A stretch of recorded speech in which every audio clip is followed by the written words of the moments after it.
The House will come to order. The pledge will be led by Brooke Jones, Denver School of Science and Technology, Denver, Colorado, the granddaughter of former Senator Regis Gruff. Please join me in the Pledge of Allegiance.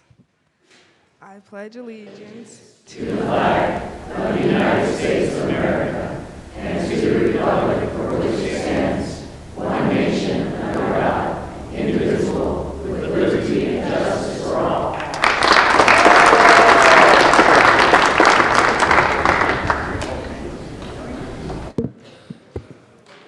Mr. Kohler, please call the roll. Representatives Arndt. Becker J. Becker K. Brown. Buck. Buckner. Carver excused. Conti. Representative Conti. Representative Conti excused. Quorum.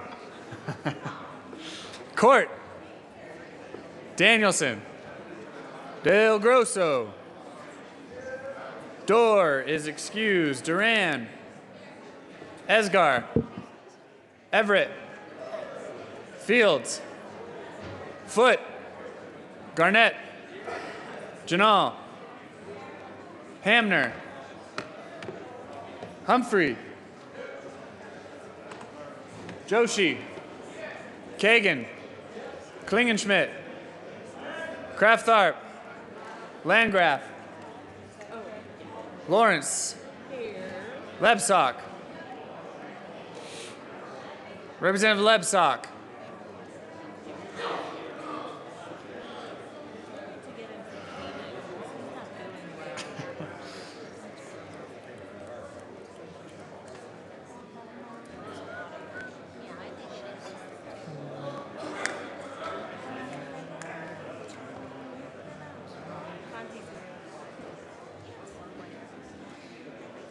Representative Conti is present. Representative Lebsock. Lebsock excused. Lee. Leonard. Lontine. Lundeen. McCann. Melton. Oh, Representative Melton. He's around somewhere. Mitch Bush. God. Yeah. Moreno. Navarro. Neville. Representative Lebsock is present. Nordberg. Pabon. Pedersen. Primavera. Priola. Rankin. Ransom. Rosenthal. Rupe. Ryden. Sane. Salazar. Representative Salazar.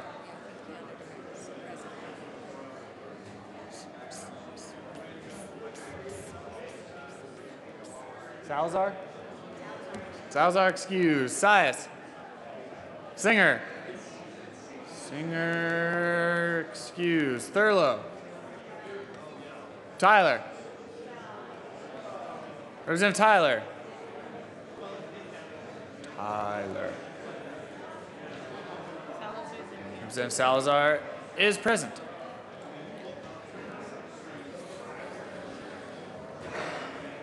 I'll get her.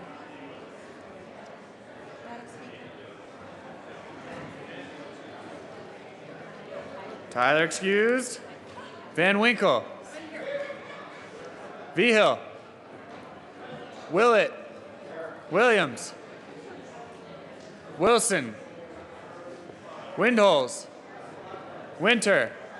Wist. Young. Madam Speaker.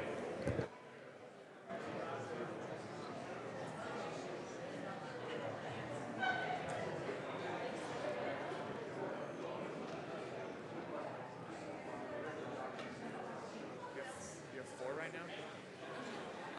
No, we're done. Are we done now? How many on our side are excused? Well, Singer and Tyler. But I haven't heard from them. There's Tyler. Representative Tyler is present.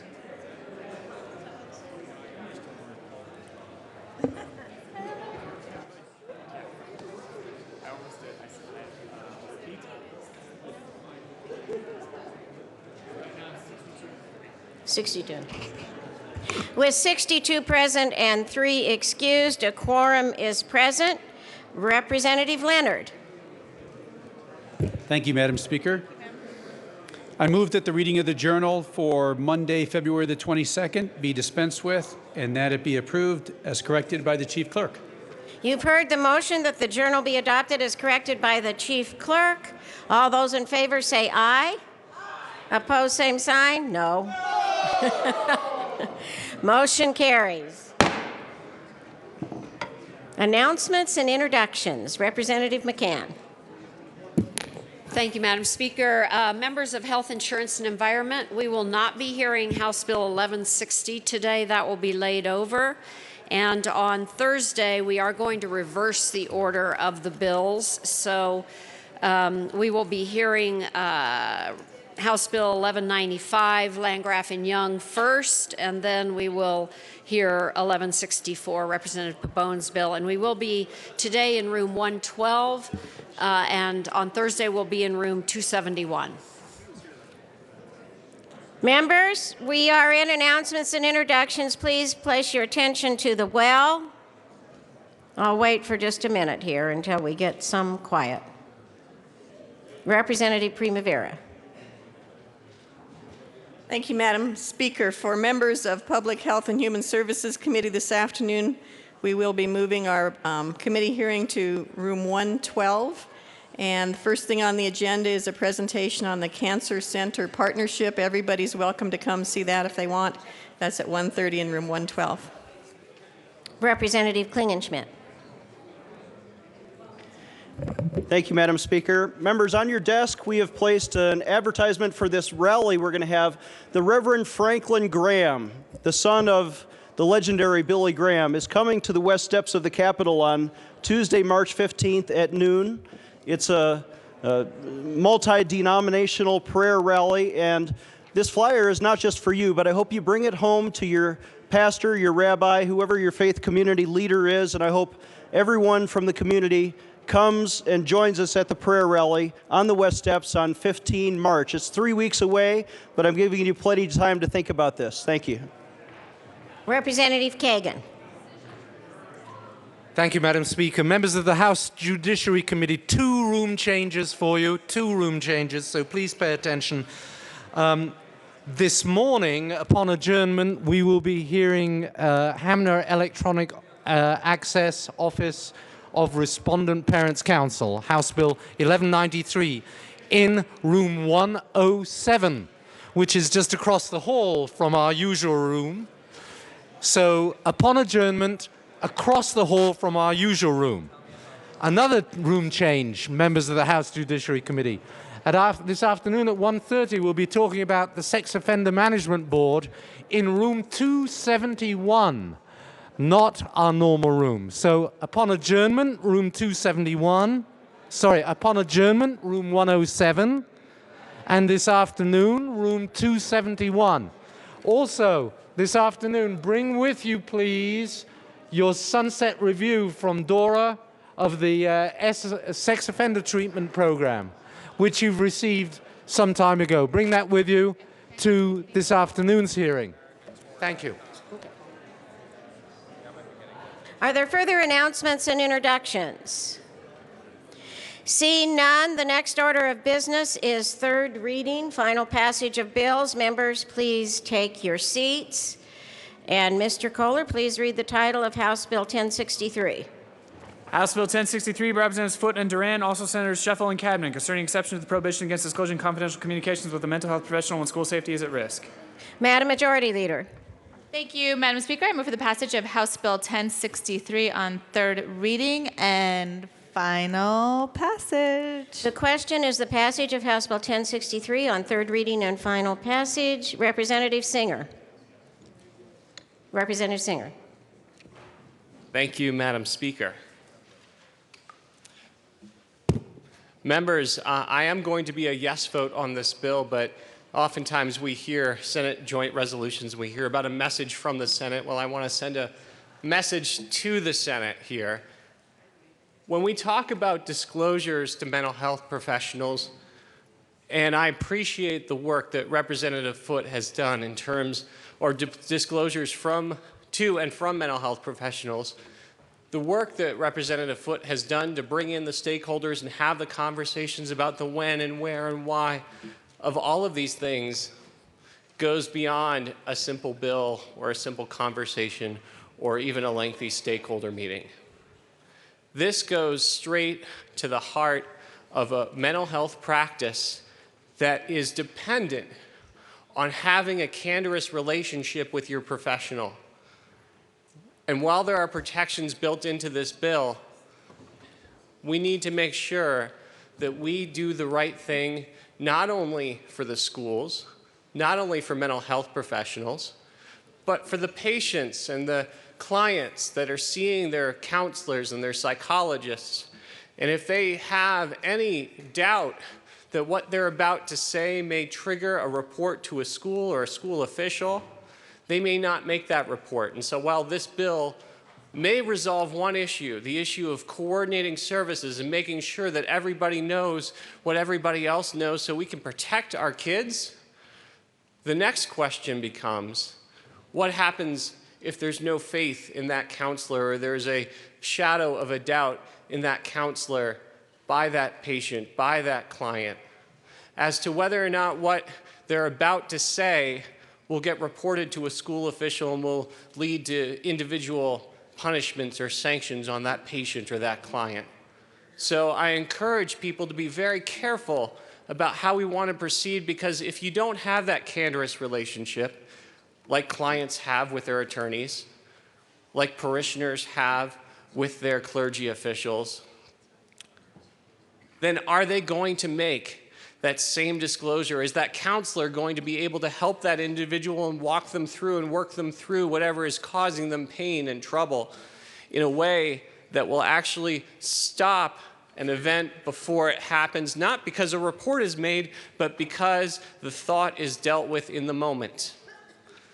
So I'm going to be a yes vote today with an encouragement that we continue to have this conversation in the Senate about how this practice might change and how we can move forward in a way that protects our kids, protects our clinicians, but also protects the clients of those clinicians. Thank you, Representative Foote. Thank you, Madam Speaker. Vote your conscience. Representative Neville. Thank you, Madam Speaker. Members, I don't often come up and explain why I'm a no vote, but I feel compelled to today on this bill. And I really struggled with this bill personally. I really appreciate the intent of the bill. As a former Columbine student, I really, really appreciate the intent. And we searched for answers after that day, and we never did find them. And I don't know if we will ever have them. But my experience actually is from my Army experience. See, when I was a commander in the Army, I remember getting the calls from counselors from duty to warm saying, there is a specific threat against you that's already in law. So these counselors would call me and say, there's a specific threat against you of one of your soldiers that wants to harm you. This soldier was tackled outside of his house as he was trying to go and access weapons to come and do mass harm. He later ended up getting put into inpatient treatment. And so I reached out to the counselor because my command mode kicked in that this guy wants to kill his commanding officer. He needs to be prosecuted under the Uniform Code of Military Justice. And the counselor expressed frustrations that he had. He said, I would like to, but I can't. I can't include law enforcement. Legally, I can't, but I would like to. I agree with you. This guy needs to be prosecuted, but he couldn't. So that soldier received treatment. Fast forward to today, that soldier is a successful member of society. He started a small business. It's a multi-million-dollar business and employs about 20 people. I look back today and I wonder if I would be sharing that same success story and be able to call this soldier a friend if he had known that what he had said to his counselors could be used against him. Would have he opened up and receive the treatment that he needed that made him the successful person he is today. So I am a no vote today. I do think there are some good aspects in this bill, but I do hope we see a couple changes made in the Senate and that I can be a yes vote on concurrence. Thank you. Representative Kraft Tharp. Thank you, Madam Speaker. So I rise to speak on this bill as a mental health professional. I am a licensed clinical social worker. Confidentiality is the core of the mental health professional and of the relationship between the client and between any therapeutic process. And so I have watched this bill very carefully, very cautiously, with a lot of wariness, working closely with the mental health field. And I think it's a careful balance between we need to protect the confidentiality, the core of our mental health services, with the protection of our schools and the protection of our students. So at this point in time, I will be a yes vote on this. However, I think we need to continue to watch this very carefully, that we are not chipping away at what is the real essence of the mental health field. Thank you. Representative Klingenschmidt. Thank you, Madam Speaker. For the same reasons that Representative Singer, Representative Kraft Tharp, Representative Neville all articulated, but with a different result between them, I'm going to be a no vote today.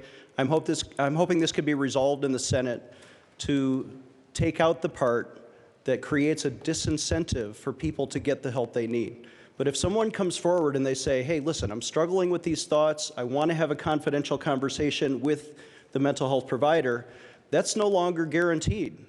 And that creates a disincentive for people to come and get the help that they need. As a former Navy chaplain, I was offering 100% confidentiality. And I know these are not clergy that are being dealt with in this bill, but there is a sacred trust, I think, that could be violated. And, doctor-patient confidentiality or counselor-counselee confidentiality should be guaranteed. And I'm hopeful that we can resolve this in the Senate. And until then, I'm going to be a no vote. Thank you. Representative Kagan. Thank you, Madam Speaker. Members, I think previous speakers have very articulately explained to us why it's so important that we progress with absolute caution when loosening in any way the restrictions on confidentiality and communications with licensed professionals like this. I'm going to be a yes vote on this bill, and I urge you to be a yes vote on this bill, because I think those cautious, careful movements are exactly what this bill does. Members, if this bill does proceed, it will change the standard to an option for a licensed professional. Instead of only being able to report something when it is a serious and imminent threat, they have at their option to report when something is an articulable and significant threat. Now, it is a slight change in the standard, and it is an option for the mental health professional. I do not believe that this very narrowly, carefully tailored bill, moving from one standard to a very slightly different standard, will chill the feeling of confidentiality, will eliminate the feeling of confidentiality that patients come forward with. But it will enable a very important piece of information to be transmitted within the school environment in some very important cases. Now, we saw from the report on the tragedy at Arapahoe High School, we saw that one of the big failings that contributed to that tragedy was the failure to exchange concerned information. And one of the reasons there was a failure to exchange the confirmed information was that the people in possession of the information feared excessive liability if they told anyone about anything. This bill tells licensed professionals, look, be really careful, don't transmit any information unless it's an articulable and significant threat, and then you don't have to transfer it if you're not comfortable with it. But if you are comfortable with transferring it, and you do, you will not be subject to liability. So this important information, in very few cases, will be able to be transmitted. It still protects the confidentiality of clients, because the bill is very carefully crafted to make sure that we don't open the floodgates and say, what you tell your counselor is no longer confidential.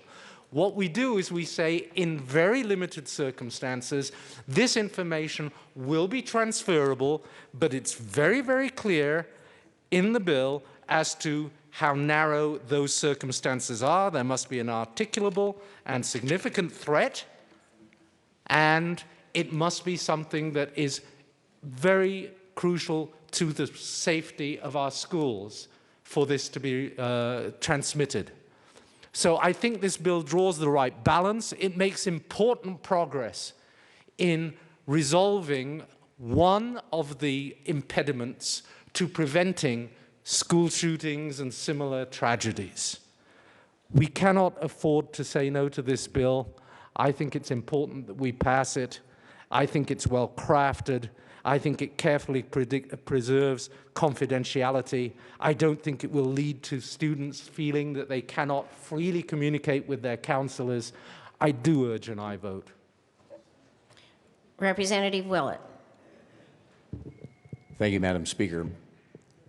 Members, I rise to speak in support of this bill, and I specifically rise as a member of the Interim Committee on Kids in Crisis and School Safety. Together with Madam Majority Leader, we spent many, many hours this summer listening to many experts, national experts included. The message I took away from those hours of meetings is this is exactly the kind of bill we need and exactly the kind of steps we need to take to actually increase safety in our schools. Time and time again, someone is aware of the threat. And what has been shown is if a kid, through a Safe to Tell program or a counselor in communication with another counselor, are able to communicate and share information and address the threat and stop it before it happens, that's our best chance of success. This bill, I'm not going to repeat what's been said, does a great job of balancing this. And at some point, you have to trust professionals. We've heard from one professional today. We heard from many professionals, and in the committee, we heard no professional organizations opposing this bill.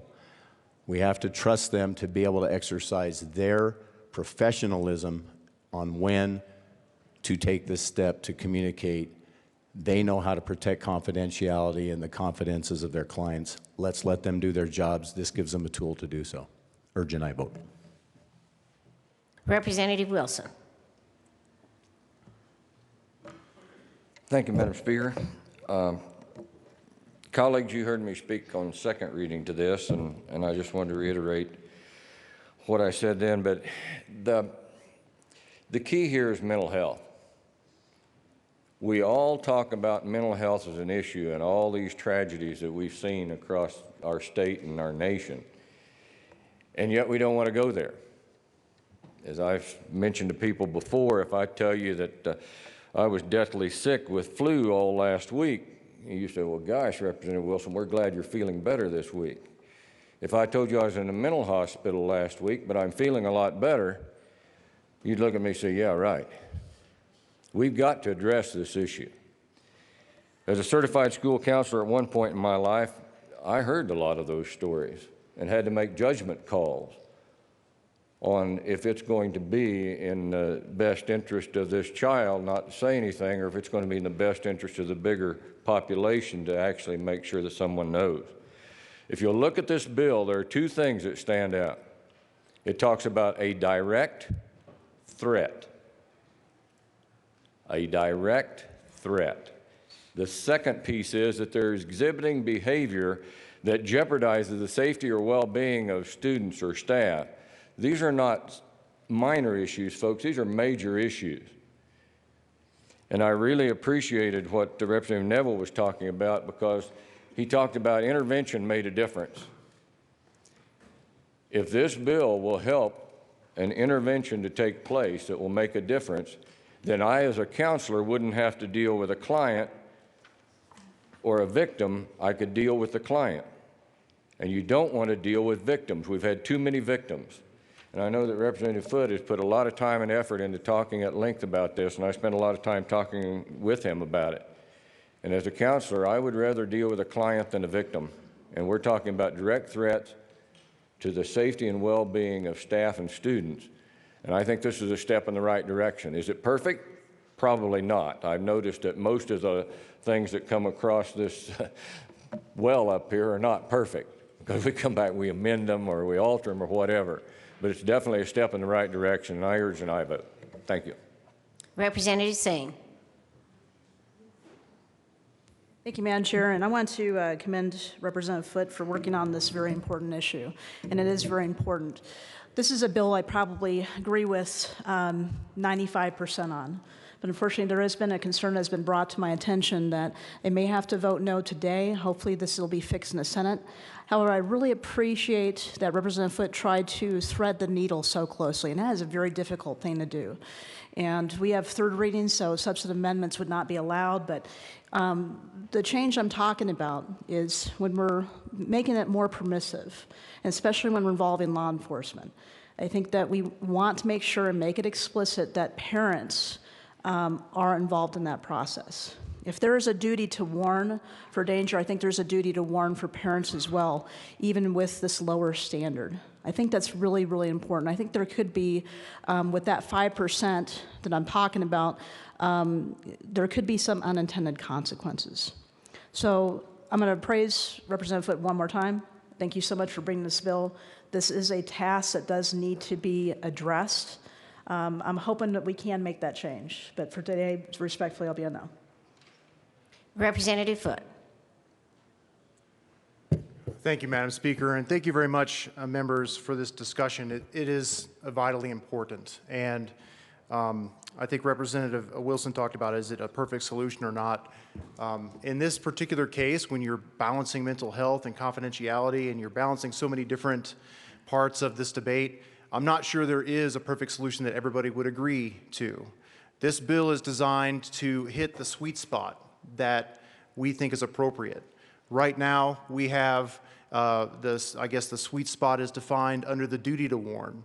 The duty to warn says that if there's a serious and imminent threat that is conveyed to the mental health professional, that mental health professional must break confidentiality and warn the object of the threat as well as law enforcement. This is not a duty to warn, this is an option to warn under circumstances that are a little bit less than serious and imminent. So it's moving that sweet spot from where we have right now a little bit over towards the school safety side to an articulable and substantial threat as opposed to serious and imminent. And in particular, when you're talking about imminent, it's perceived by many mental health professionals, I'm told, imminent meaning that they're on their way at this particular time to go carry out that threat.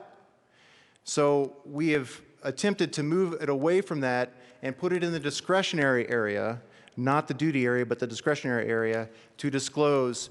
And there's many different points of discretion that are built into this bill because of the concerns and the balance between confidentiality and school safety and other concerns. Number one, the discretion as to whether or not the threat is raised to the level according to the mental health professionals' totality of circumstances determination.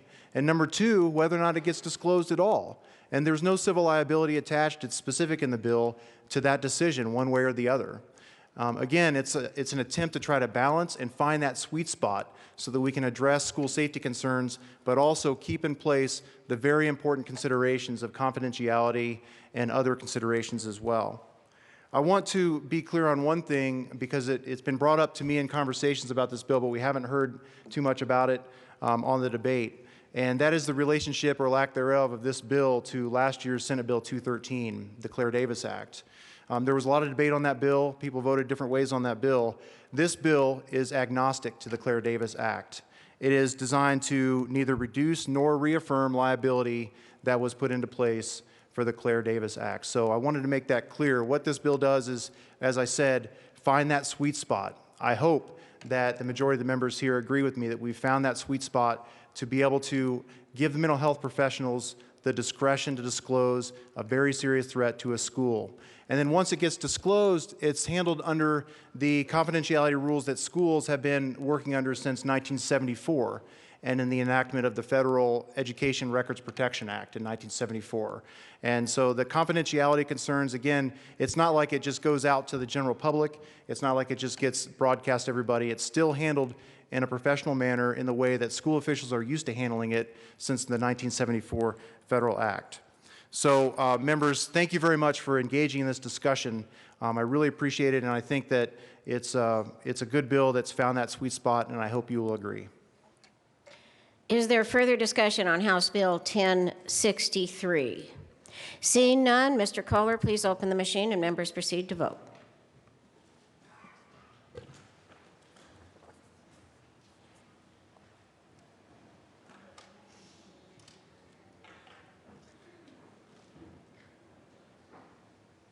Close the machine. With 51 ayes, 12 noes, and 2 excused, House Bill 1063 is passed.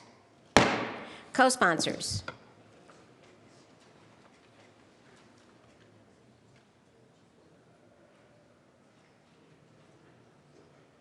Close the machine. Mr. Kohler, please read the title of Senate Bill 22. Senate Bill 22 by Senator Martinez-Umenick, also Representative Pedersen, concerning removing certain limitations on the pilot program to mitigate cliff effect for low-income families who are working and receiving child care assistance. Madam Majority Leader. Thank you, Madam Speaker. I move for the passage of Senate Bill 22 on third reading and final passage. The question is the passage of Senate Bill 22 on third reading and final passage. Seeing no discussion, Mr. Kohler, please open the machine and members proceed to vote.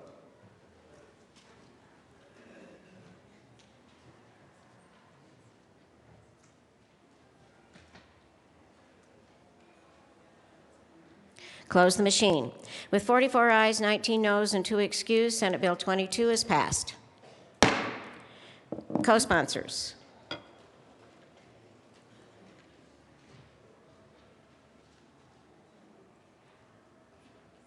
Close the machine. Mr. Kohler, please read the title of House Bill 1106. House Bill 1106 by Representative Wilson, also Senators Grantham and Garcia, concerning the authority of a county to designate public roads as a section of a pioneer trail. Madam Majority Leader. Thank you, Madam Speaker. I move for the passage of House Bill 1106 on third reading and final passage. The question is the passage of House Bill 1106 on third reading and final passage. Seeing no discussion, Mr. Kohler, please open the machine and members proceed to vote.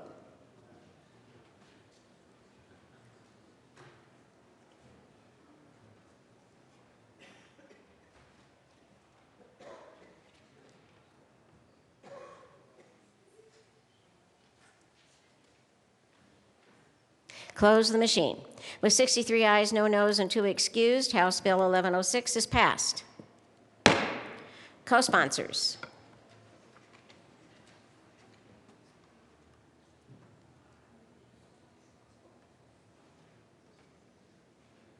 Close the machine. Mr. Kohler, please read the title of House Bill 1189. House Bill 1189 by Representative Wist, also Senator Roberts, concerning the regulation of bingo raffle licensees.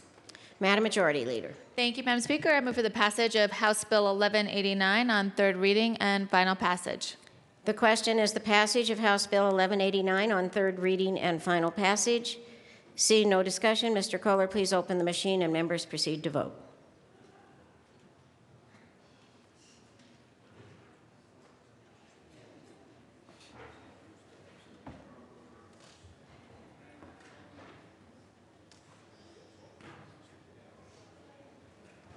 Close the machine. With 59 ayes, 4 noes, and 2 excused, House Bill 1189 is passed. Co-sponsors.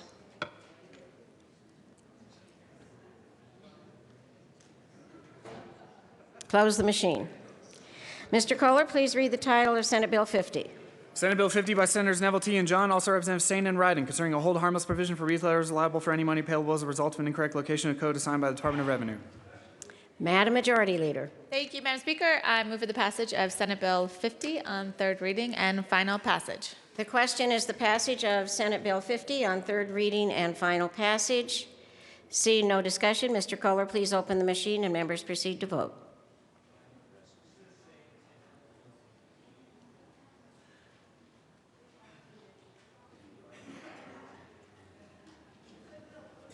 Close the machine. With 63 ayes, no noes, and 2 excused, Senate Bill 50 is passed. Co-sponsors.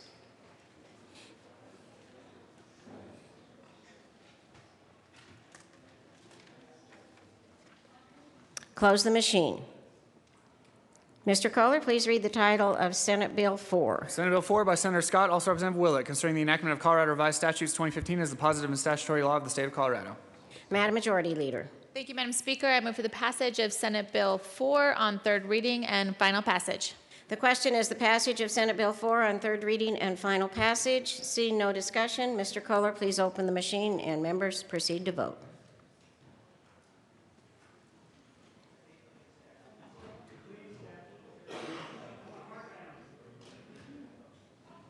Close the machine. With 62 ayes, 1 no, and 2 excused, Senate Bill 4 is passed. Co-sponsors.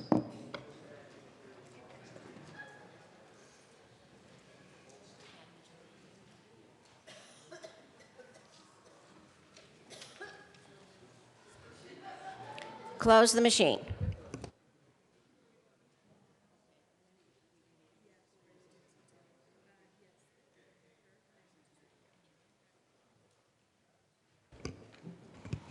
Next order of business is consideration of memorials. Mr. Kohler, please read the title of SJM 4. Senate Joint Memorial 4 by Senator Martinez Humenic, also Representative Primavera, concerning the reauthorization of the Federal Older Americans Act of 1965. Representative Primavera. Thank you, Madam Speaker. I move Senate Joint Memorial 16-004 and ask that it be read at length. Please proceed, Mr. Kohler.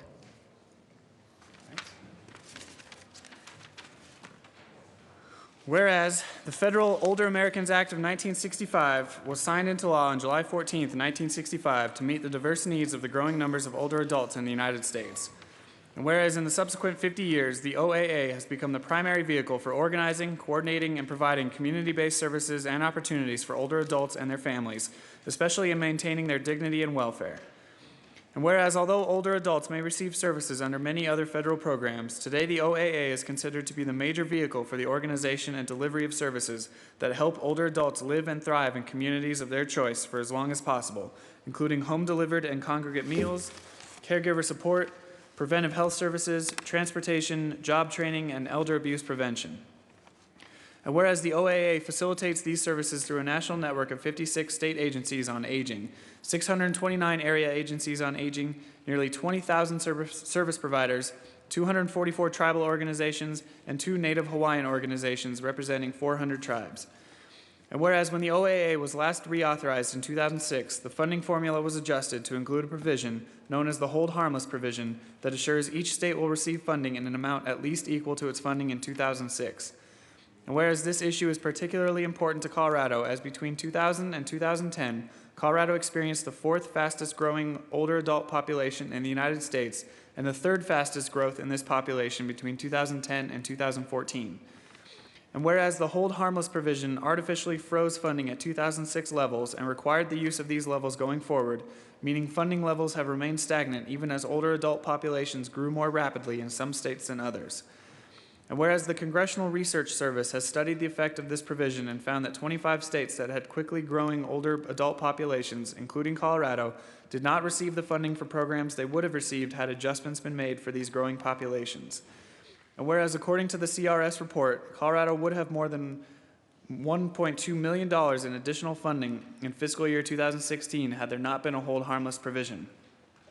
And whereas overall 40 states and territories would gain funding or not have their funding levels changed if the Hold Harmless provision was removed. And whereas the Hold Harmless provision also directed unequitable sequester cuts when in effect. And whereas Colorado's aging population is projected to continue growing for at least the next 15 years, meaning the problems related to the Hold Harmless provision will continue to be a major factor in the funding to Colorado, even as demand for OAA services within the state continues to increase dramatically.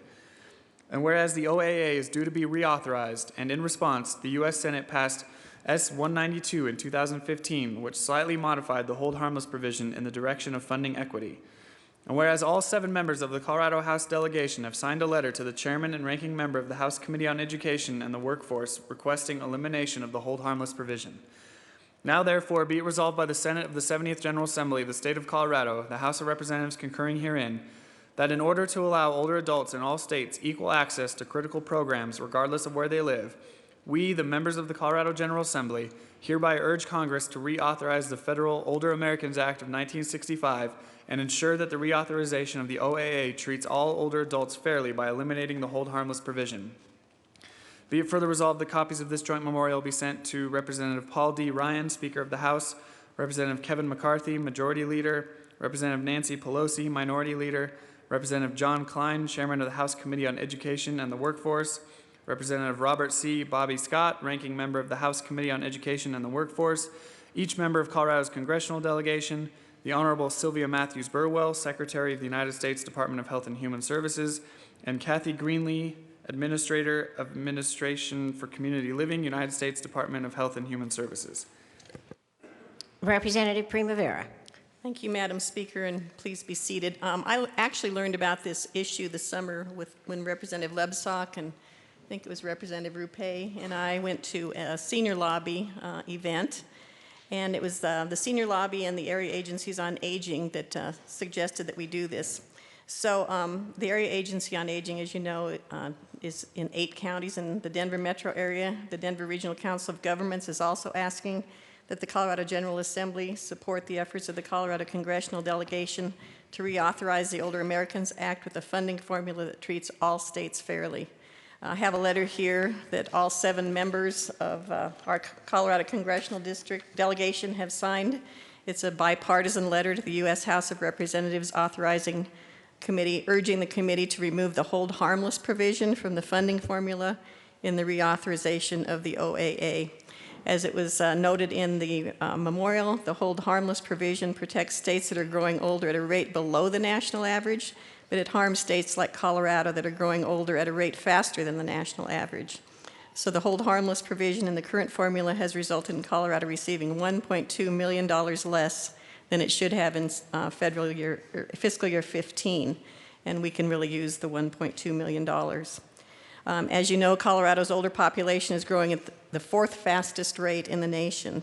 And according to the state demographer, by 2030, Colorado's population of 65 plus will be 125% larger than it was in 2010, growing from 555,000 to 1,243,000. So since the Older Americans Act is a major vehicle for funding services that keep people independent, without this money, older adults will be forced into more costly services such as nursing facilities, and that will increase the Medicaid budget. So what I would like to do is ask you for your support, urging Congress to eliminate the hold harmless provision and treat all older Americans fairly. Is there further discussion on SJM 004? Seeing none, is there objection to taking a voice vote on SJM 004? Seeing no objection, all those in favor say aye. Aye. Opposed, no. That motion carries. Representative Primavera. Thank you, Madam Speaker. I move that the current roll call be added as co-sponsors. The motion is that the current roll call be added as co-sponsors. Is there objection to that? I heard a no. Would you like to have, Mr. Caller, why don't we just open the machine and people add their names as co-sponsors if they want?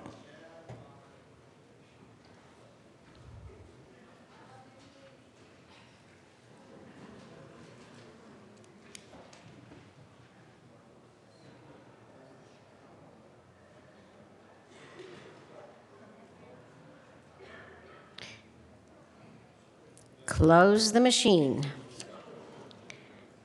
The next order of business is the consideration of Senate amendments to House bills. Mr. Kohler, please read the title of House Bill 1069. House Bill 1069 by Representatives Rankin and Moreno, also Senator Grantham, concerning the ability of a city's governing body to determine the length of terms for its housing authority commissioners.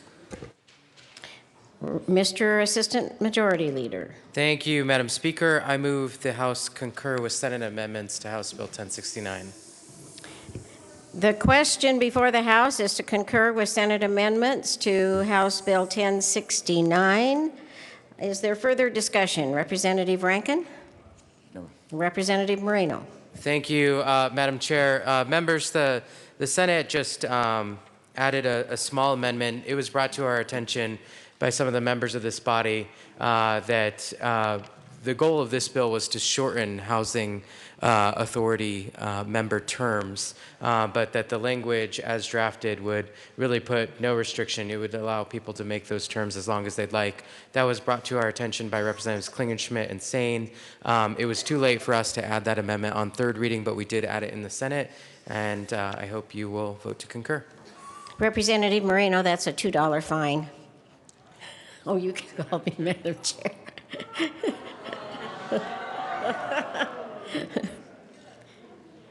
Representative Moreno. Thank you, Madam Speaker. That has never happened to me, and I will gladly pay the $2. Thank you, Representative Moreno. Thank you, Representative Madam Speaker. Rankin. Thank you, Madam Speaker. Is there further discussion on concurrence of House Bill 1069? Seeing none, Mr. Kohler, please open the machine and members proceed to vote.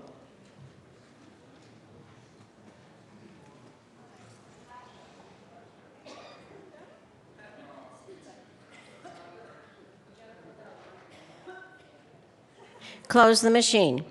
With 63 ayes, no noes, and 2 excused, we concur with Senate amendments to House Bill 1069. Madam Majority Leader. Thank you, Madam Speaker. I move for the repassage of House Bill 1069 as amended. The question is the repassage of House Bill 1069 as amended. Seeing no discussion, Mr. Kohler, please open the machine and members proceed to vote.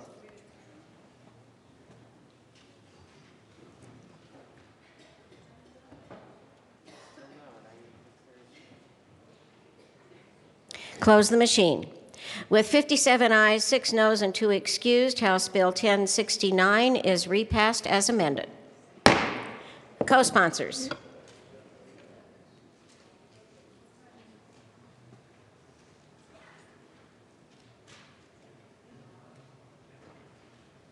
Close the machine. We will now move to announcements and introductions.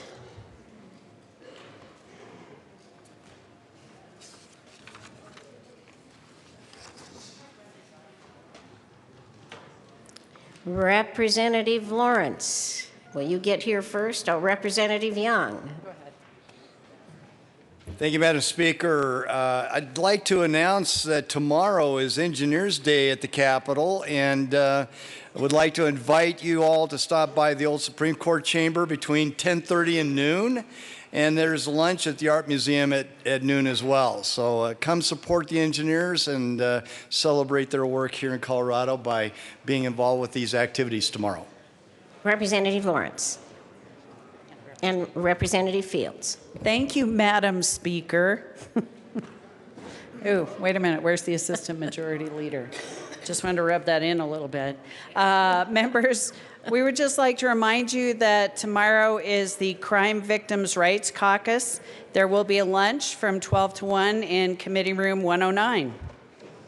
Representative Fields. Thank you, Madam Speaker. And the topic is going to be on strangulation and intimate partner relationships and why that matters. So please join us. That's tomorrow from 12 to 1. We're going to be in House Committee Room 109.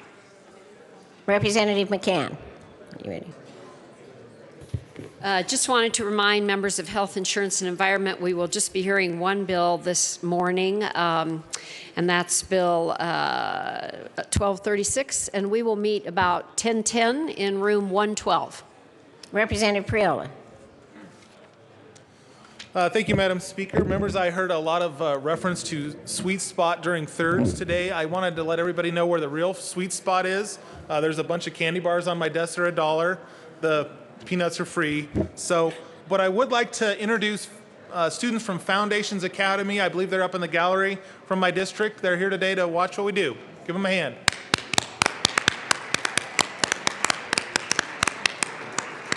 Representative Kagan.